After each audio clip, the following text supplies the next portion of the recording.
इस वीडियो में हम क्लास 10 चैप्टर नंबर 2 जिसका नाम पॉलिनोमियल्स है वो समझेंगे।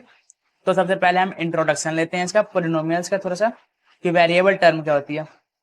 वेरिएबल टर्म वो टर्म होती है जिसमें मैथ के किसी भी रकम के साथ ABCD का कोई अक्षर लगा होता है। जैसे यहाँ पे आप देख सकते हो 5 के साथ x लगा है, मतलब ये वेरिएबल टर्म है। 7 के साथ y लगा है, मतलब ये वेरिएबल टर्म है। 6 के साथ y लगा है, मतलब ये वेरिएबल टर्म है। कांस्टेंट टर्म क्या होती है? जिसमें ABCD नहीं लगी रहती है। जैसे कि 2 के साथ कोई भी ABCD नहीं लगा है तो ये कांस्टेंट टर्म है। 4 के साथ भी ABCD नहीं लगा है, मतलब ये कांस्टेंट टर्म है। 6 भी वैसा ही कांस्टेंट टर्म है। तो वेरिएबल और कांस्टेंट टर्म में आपको फर्क पता लग गया कि वेरिएबल टर्म कौन सी होती है और कांस्टेंट टर्म कौन सी होती है। अब हम जानेंगे इक्वेशन कैसे बनती है। वेरिएबल टर्म और कांस्टेंट टर्म जब दोनों को मिला देंगे तब एक इक्वेशन बन जाएगी। जैसे 4x 5x plus 6 is equal to 0। यहाँ पे ये वेरिएबल टर्म मिली, ये भी वेरिएबल टर्म मिली, लेकिन ये टर्म कांस्टेंट है। ये तीनों चीज मिल गई, वेरिएबल टर्म कांस्टेंट टर्म, ये दोनों चीज मिलकर एक इक्वेशन बना दी। इक्वेशन वेरिएबल टर्म और कांस्टेंट टर्म को मिला के बनती है। तो आप समझ गए कि इक्वेशन कैसे बनती है। तो हम आगे चलते हैं। मैक्सिमम पावर क्या होती है? जैसे हमारे पास ये इक्वेशन है 4x plus 5x plus 6 is equal to 0।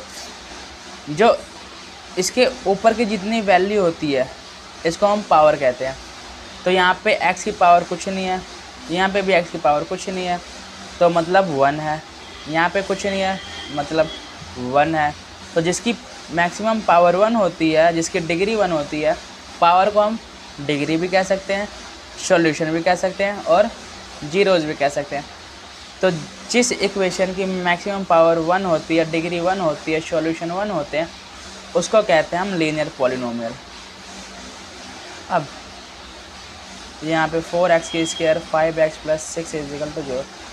अब यहाँ पे x की कितनी पावर है? 1। यहाँ पे कितनी है? 2। तो यहाँ पे मैक्सिमम पावर कितनी बनी x की? 2 बनी। तो जिसकी मैक्सिमम पावर 2 होगी उसको क्या कहेंगे? उस पॉलिनोमियल को क्वाड्रेटिक पॉलिनोमियल कहेंगे। अब 4x cube plus 5x square plus 6x is equal to 0। यहाँ पे x की कितनी पावर है? कुछ नहीं है, मतलब 1 है। यहाँ पे कितनी है? 2 है। यहाँ पे कितनी है? 3 है। तो यहाँ पे मैक्सिमम पावर कितनी है x की? 3 है। जिसकी मैक्सिमम पावर, जिस पॉलिनोमियल की मैक्सिमम पावर 3 होती है उस पॉलिनोमियल को कहते हैं क्यूबिक पॉलिनोमियल, जिसकी मैक्सिमम पावर या डिग्री 3 होती है। तो यहाँ पे ख़त्म कि लीनियर पॉलिनोमियल, क्वाड्रेटिक पॉलिनोमियल और क्यूबिक पॉलिनोमियल समझ गए होंगे आप। अब हम एक्सरसाइज शुरू करते हैं 2.1 के साथ। अब हमारे पहले एक्सरसाइज में बताया गया है कि हमें ग्राफ दिए हैं, 6 ग्राफ दिए हैं, हमें x की वैल्यू बतानी है, कितने जीरोज बन सकते हैं। तो ये लाइन होती है x एक्सिस और ये लाइन होती है y एक्सिस।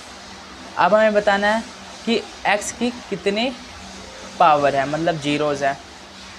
तो ये वाली लाइन x पे जितनी बार टच करेगी उतनी हमारी x की पावर होगी। ये वाली लाइन टच कर रही है x एक्सिस पे एक बार भी, हमें x की पावर बतानी है, इसलिए हम x पे कटेगा। ये लाइन जब x पे कटेगी तभी उसकी पावर पता लग पाएगी हमें। तो अब ये वाली लाइन x पे काट रही है, एक बार भी नहीं काट रही, तो इसकी मैक्सिमम पावर है 0। अब ये वाली लाइन जो है x को कितनी बारी काट रही है? यहाँ पे 1 बारी, खाली एक बारी, तो इसकी मैक्सिमम पावर है 1। अब यहाँ पे कितनी बारी काट रही है इस ग्राफ में? 1 2 3, तो इसकी मैक्सिमम पावर है 3। इस ग्राफ में कितनी बारी काट रही है? 1 2, तो मैक्सिमम पावर 2। इसमें 1 2 3 4, तो इस ग्राफ में x की मैक्सिमम पावर, मतलब जीरोज हैं 4। और इसमें कितनी बार टच कर रही है? 1 बार 2 बार 3 बार, तो इसकी मैक्सिमम पावर है 3। तो यहीं इसी के साथ हमारा 2.1 ख़त्म हो गया। अगली वीडियो में हम 2.2 समझेंगे। तब तक के लिए हमारे चैनल को सब्सक्राइब कर लीजिए।